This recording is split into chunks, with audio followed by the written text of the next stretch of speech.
the Texas Cyber Command. I'm going to give you a quick answer for those who are here early to a question that may come up at the end. We are actually located in this building, so we are neighbors. We are a new state agency, and I'm going to tell you all about what we do, how we were formed, all the things. We have a quick poll. This is just for us to kind of figure out who's in the audience, how can we do better, what information you want to hear from us.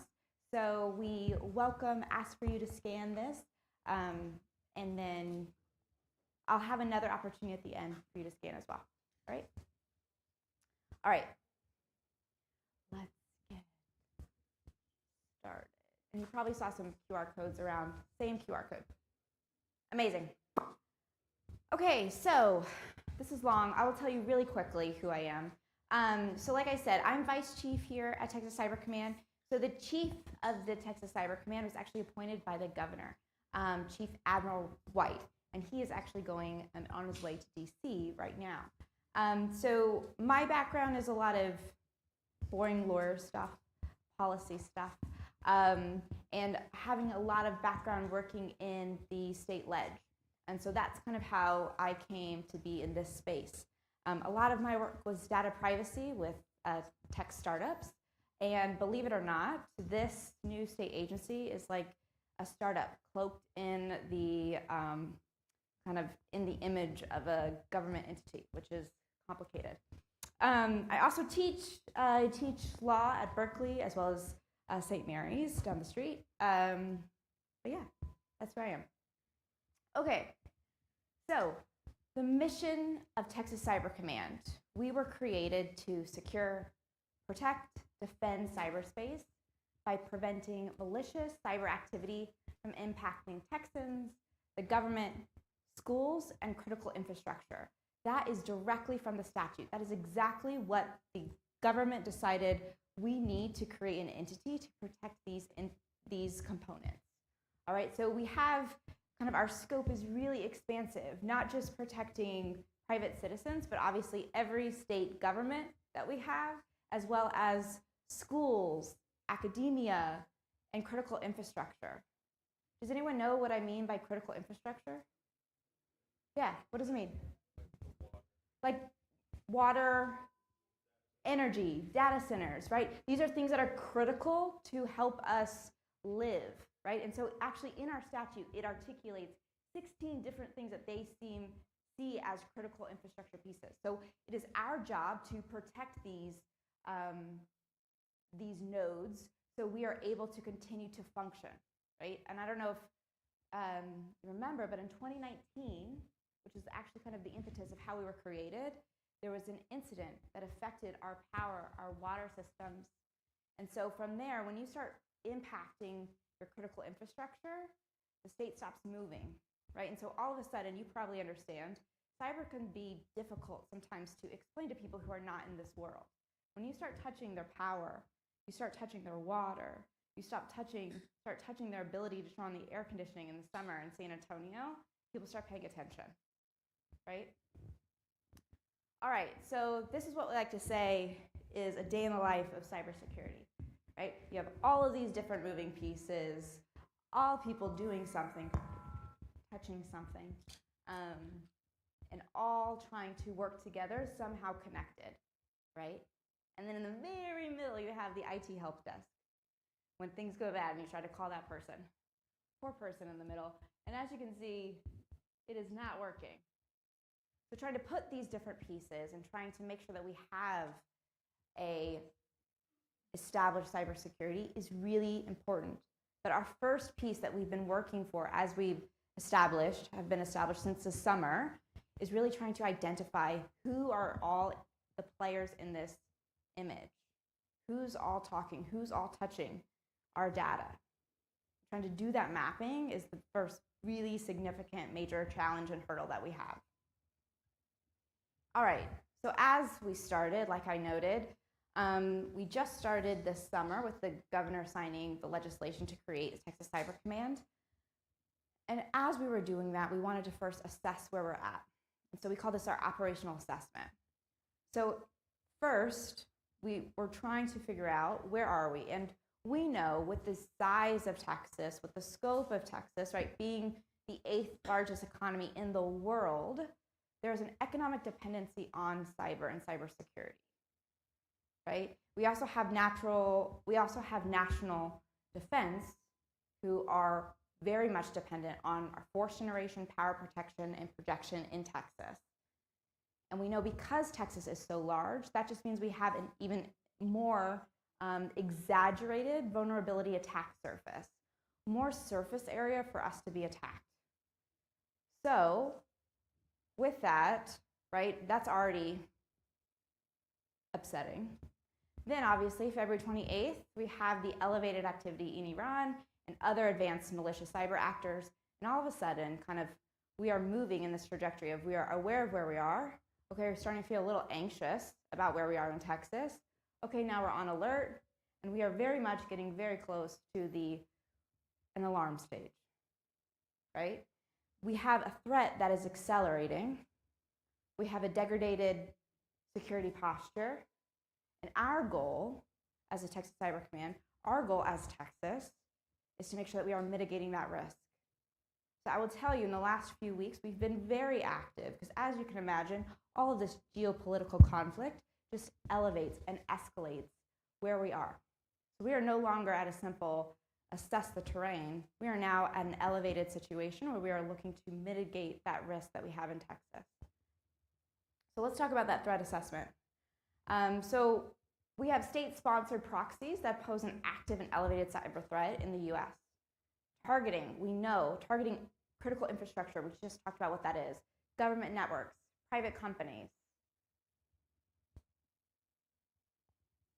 We know that we have muddy water cyber attack teams that have been detected in government, banks, airports, nonprofits.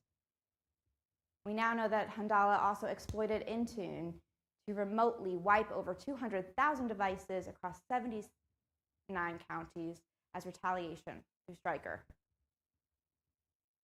So days since the incident, we know that in just this past couple weeks ago, there were reported 135,277 breaches that were reported to the OAG, which is a requirement. So this is just what has been reported. This is just the breaches that we know of, right? And so our job is trying to identify what are the things that we don't know? What are the things that are happening that maybe we don't even realize that they're a risk or they've been embedded in the system? And how long have they been embedded in the system? We were just talking about this last night. If they've been embedded in the system for so long, does that mean that the risk and concern is heightened? Or is it something that we can be more laissez-faire because it's been there for a while, right? And so we're trying to manage and juggle those questions as we're moving forward. All right, and you all probably are very much familiar, especially with Anthropic's news just this week. We have frontier agentic AI, right? And that has absolutely changed the game here. So we have AI systems that can plan, decide, act on their own. They are carrying out complex tasks across systems without human input. We have AI doing the work, not just assisting people now. So why does this matter? We have cyber attacks that can be carried out automatically from start to finish. We can no longer just be responding as humans to AI opportunities. Attackers can quickly identify our weaknesses, breach in minutes instead of hours or days. A single breach can expand quickly and spread across an entire network. That is an issue when you have a significant power grid like ERCOT, right? So we are thinking about, we know these pieces, but when you really start putting the implications of what this means, you have a significant issue. We know that the adversary is moving faster. We need to outpace the adversary. Right now, we have breakout times can be 29 minutes, sometimes in seconds. Automation is at a global scale. We know that AI-enabled attacks are rising sharply, with 89% of the attacks coming through AI. Security teams are overwhelmed. We have up by 38% of alerts going uninvestigated weekly. So where do we go from there? So that's where we're at. That's the terrain that we're at. So like I said, this past summer, last legislative session, the Texas government created the Texas Cyber Command. So we are codified. This is where my lawyerness is going to come out. So just pay attention just a little bit longer. We are codified in Texas Government Code 2063. And basically it outlines 13 responsibilities that we have as Texas Cyber Command. Very clearly states what we are allowed to do, what we're required to do, and also what do we not have the ability to do. So I've bucketed them into 4 buckets. We have prevention, we have standards, that's one, intelligence and operations, incident response, and obviously we have partnerships and coordination. So basically, high level, we are required to provide best practices, establish policies, establish baseline requirements that entities that are within our scope have to comply with. This is similar to what we've had to do before, but a more elevated rate and scale now. We also need to ensure technology meets cybersecurity standards. Probably all of you know, every time when you have a significant kind of declaration of where technology needs to be and modernizing that technology, you're already 10 years behind. And by the time you implement that, now you're 20. Right? So our job is trying to make sure that we are thinking proactively and thinking futuristically so we can outpace these delays that we've had for so long. All right? We also have this intelligence and operations function. This is created specifically by the ledge where we are required to have a Center for Threat Intelligence. So we are supposed to pull in and figure out the intel that we have. We're also required to provide and build out a digital forensics lab to help us inform what we are doing and make sure that we are being able to backtrack of where these vulnerabilities and these attacks are coming from. Obviously having a cybersecurity portal, 24/7 hotline. And then we have this third piece, incident response. So it is our job to respond when and support agencies when there has been an incident. Help them when they have been attacked. Provide cybersecurity tools. Provide resources, services. We also have partnerships and coordination. So we are required to partner with law enforcement to make sure that we are effectively being able to respond to incidents and making sure that we are providing adequate training across the board, as well as collaborating with federal agencies. And I know that you were talking earlier, and working with RSOCs, right, Regional Security Operations Centers. So we have 4 kind of pieces, right? We have this, we're trying to establish standards, or we are establishing standards, we're responding to incidents, we're making sure that we are partnering with the community around us, we're making sure that we are pulling in great intelligence. The difference here of what we've had previously is we are taking a more proactive approach. If Texas continues to act reactively, we will not make it. We will fail. So our job is trying to envision and figure out how we can be more proactive, how we can make sure that we are leaning into that prevention arm so our reactive arm can lessen. All right, so we created the Texas legislature created a single command structure that sees the threat, decides, and acts on the threat. Like I noted, we have core units of intelligence, incident response, and digital forensics within the Texas Cyber Command. We also have what we are creating and calling a unified cyber task force. And the goal here is to pull in the fantastic stakeholders and experts that we have in Texas and making sure that we are synchronized on our state, our federal, our local response, and our academia, making sure we have one operational picture in Texas. And then finally, we have an information sharing and analysis organization. This is within the statute.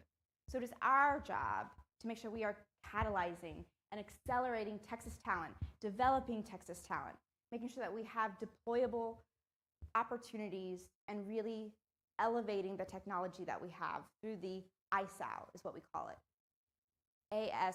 ISAO. All right, so those are the different points. Here's how we at the Texas Cyber Command has broken it down. So our mission here is, as we noted, secure, protect, defend, prevent, and educate. So here's how we broke those out, with the goals of increasing cyber operational readiness, increasing cyber security resiliency. Okay, so we noted we have the Unified Cyber Task Force, UCTF, and then within that umbrella, we have our Digital Forensics Lab, our SOC, our Security Operations Center, our Cybersecurity Incident Response Unit. On the other side of our branch, or in the middle, we have our CTIC, our Cyber Threat Intelligence Center. And in the middle, you can tell, we also are partnering and working with the RSOCs, right? Does anyone know how many RSOCs we have at this point in Texas? 3. We have 3 RSOCs in Texas. So working with those 3 RSOCs, one of them being in UT Austin, and making sure that we are amplifying their effect, pulling them in. They work with incident response, but they can also be doing a lot more as they are embedded in an academic institution. And then we have the VERT. Do anyone know what the VERT stands for? Volunteer Incident Response Team. So you probably see some flyers. So this is the idea when things go down, when there's a cyber emergency, we have people who are experts in the field who are on the list to volunteer and can step in to help to alleviate and stop the bleeding. So we currently have a list of about 1,200 on our VERT list. The goal for Texas Cyber Command is to make sure that we are building this volunteer incident response team, and we're also providing them training and certifications.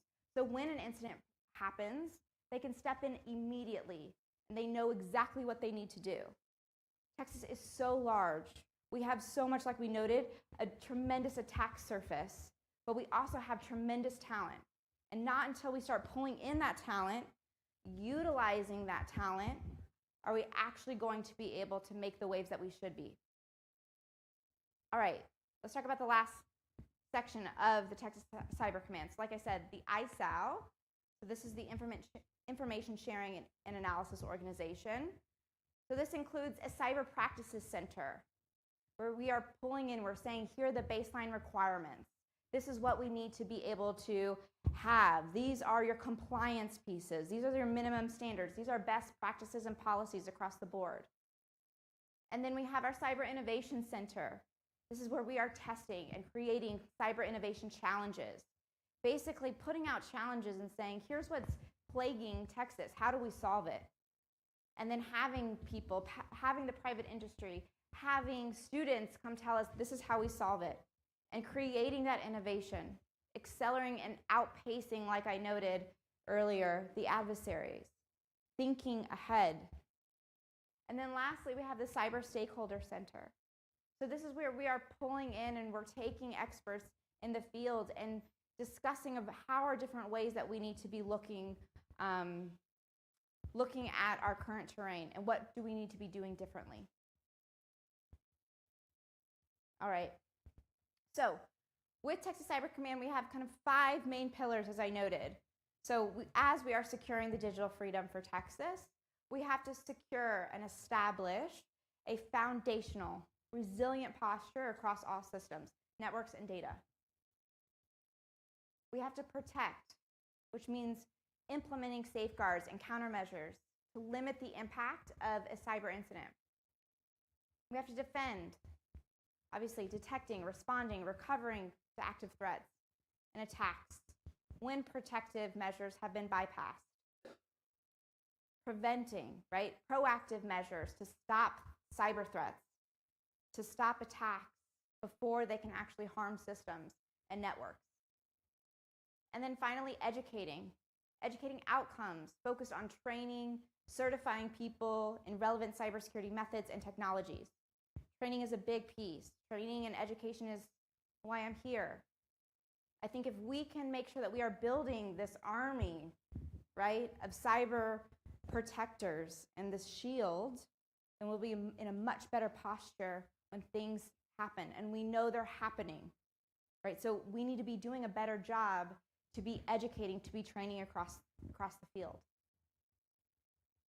So what do we protect? What does the Texas Cyber Command protect? We outlined them on kind of 6 terrains here. First, Texans data. Texans' identity, right? Think about every Texas entity and government that we have. They have your data. HHSC, OAG, right? All of these different entities. State government. We have 150 state government and departments and agencies, different federated networks within the scope of Texas.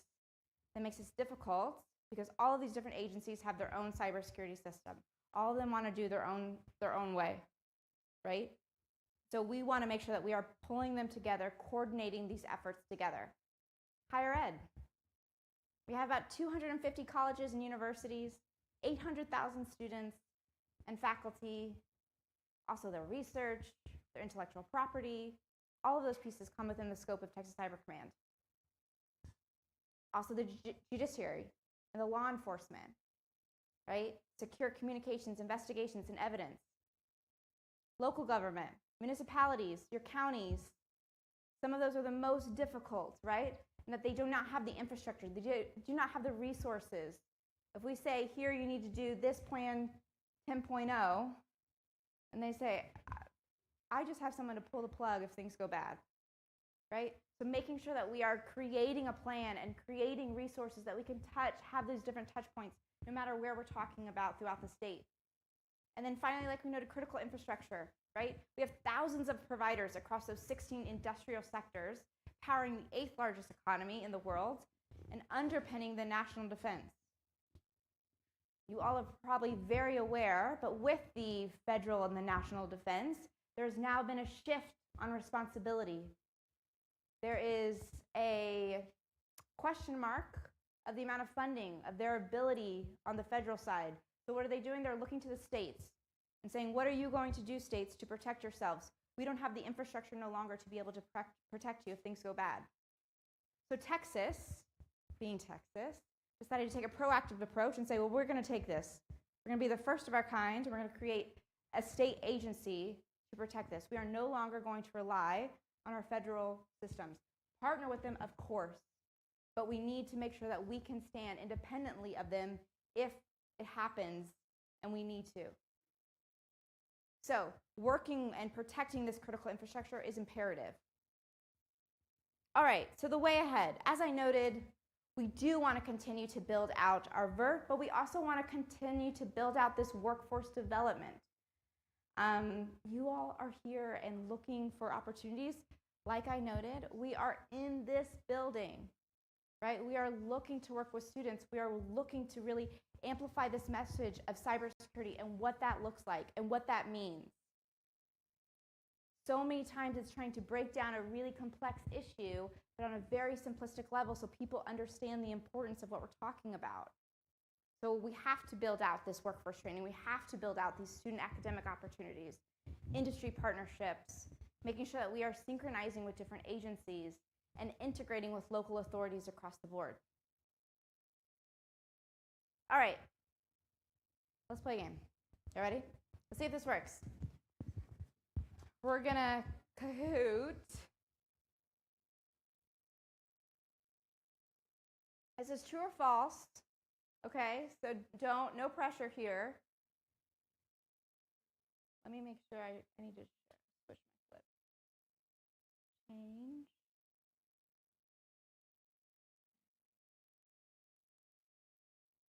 All right.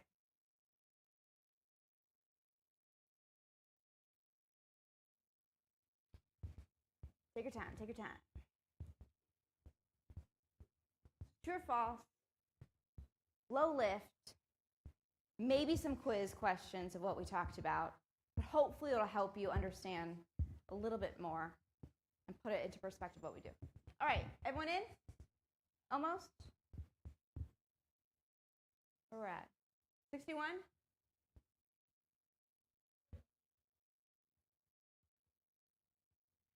Love the inappropriate nicknames. I will not say them out loud, but always really fun. Let's see. Mighty Girl, okay. Nickname, strong. I love it. All right, we in?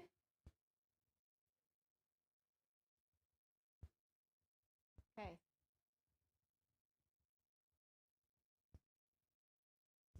Okie dokie. ATL. Okay, are we in?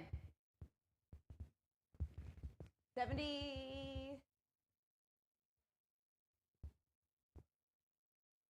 You says let's go. We ready? Okay. If you're not ready, find a friend. Mr. Robot says, let's do it. Let's do it. We're on. I'm in. Let's it. Ooh. Okay.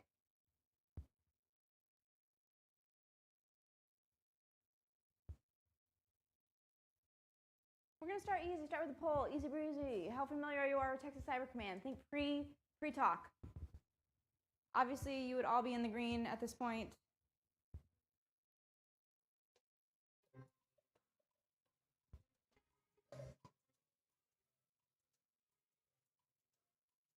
Sixty-seven answers. Okay.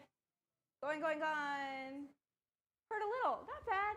Do I need to work on our marketing campaign? Yes. Will I? Yes. Thank you. Appreciate it. Okay. Next. This is where it really starts. Who appoints the commander-chief? Chief White.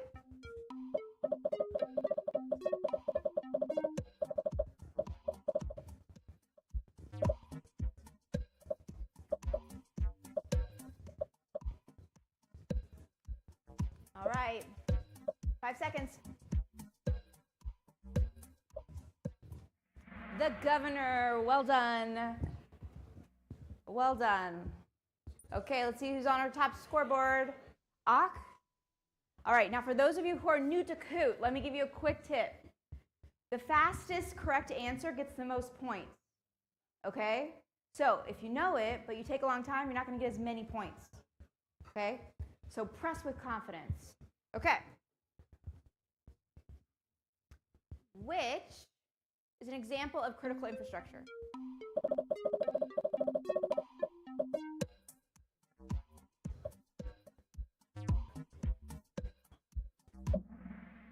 Energy facilities. Yes. Well done. Lando. Love it. True or false? The command is a state agency.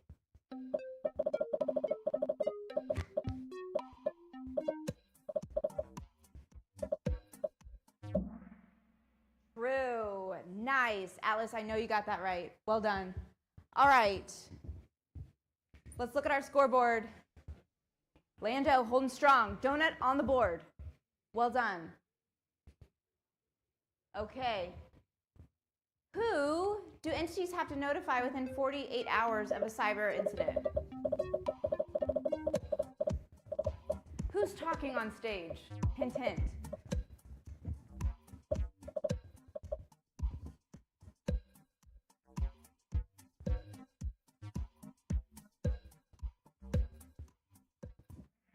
Yes, the Texas Cyber Command. So before the Texas Cyber Command was created, entities actually had to report within 48 hours to another state agency, DIR, Department of Information Resources. We pulled that capability, and we now have that in Texas Cyber Command. So if you know of anyone, if anyone in your water district, your local counties, your municipalities, make sure that they know they are statutorily required by law, to report to the Texas Cyber Command if there's an incident. And they have 48 hours to do so. Okay? All right, let's keep going.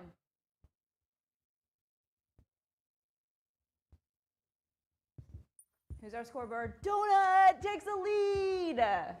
Daryl Lander, pro, on the board. With that helmet, no questions, professional. Okay. We're going to skip this one. Where is the Texas Cyber Command located? Where's here? Yes.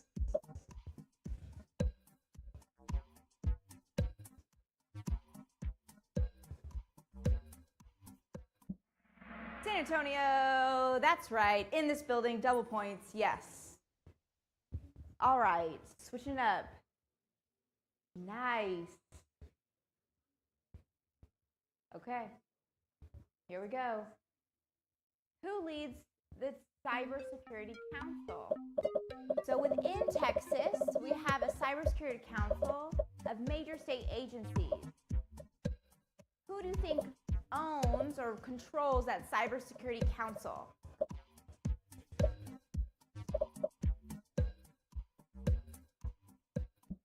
Bingo, the chief, the Texas Cyber Command.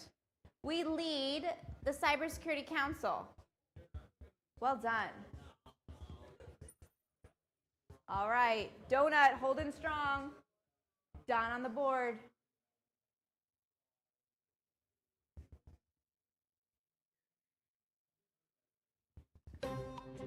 All right, we're gonna pass this one. We didn't really, oh, we're getting answers. Okay, when may emergency purchasing bypass rules?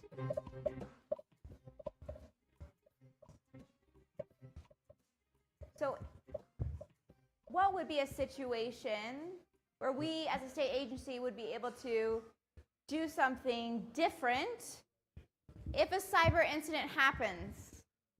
In a response to a cyber incident, the Cyber Command can bypass standard purchasing rules. Now, you know Texas government, you know government. There's still so much red tape in order to do that, but nevertheless, within our statute, we have the ability to circumvent normal purchasing rules. Okay, let's see where we're at. Donut doing great. Pro, Daryl, Lando, you? Okay, true or false? Oh, we did this one. You're going to get bonus points. Texas Cyber Command is a state agency. True or false? Fast, fast, fast.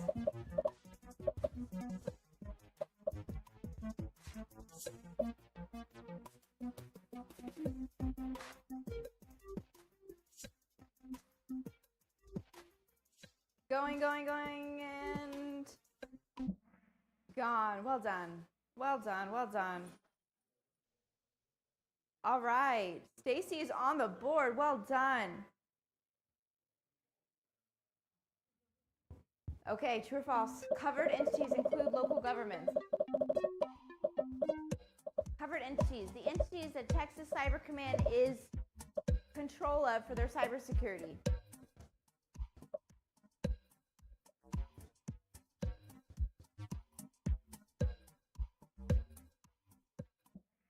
Yes. Well done. Absolutely. Okay, Christian, you made it. Well done. True or false, critical infrastructure includes dams.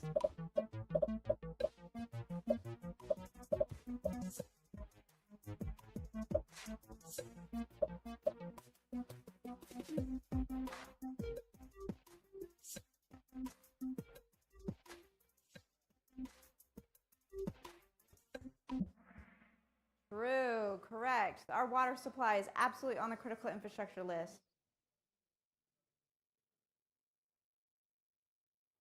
All right. These next few are just going to be true or false. Cybersecurity includes recovery from disruptions.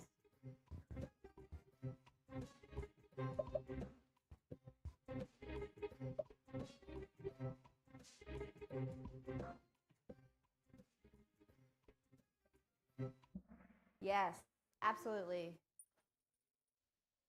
Tristan S. is the highest climber. Well done. True or false? Is ransomware a defined incident?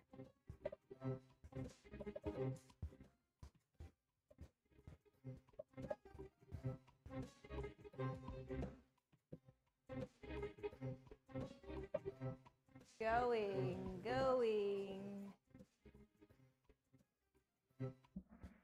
Yes, absolutely.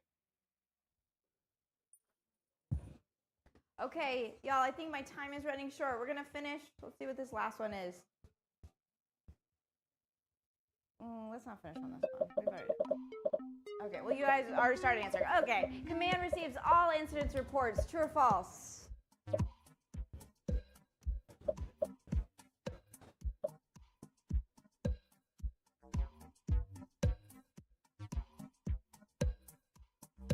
going, and gone. Tricky. Yes. Okay. Let's see. I know, I'm very sad. I know, y'all. Okay, that's all for my time. But I just want to, I'll be here around if you guys have any questions. Thank you so much for your time. Thank you for your attention. Thank you for playing Kahoot. And like I said, we are in this building on the 5th floor. So if you all want to stop by, say hello, please do so. All right? That's all I have. Thank you.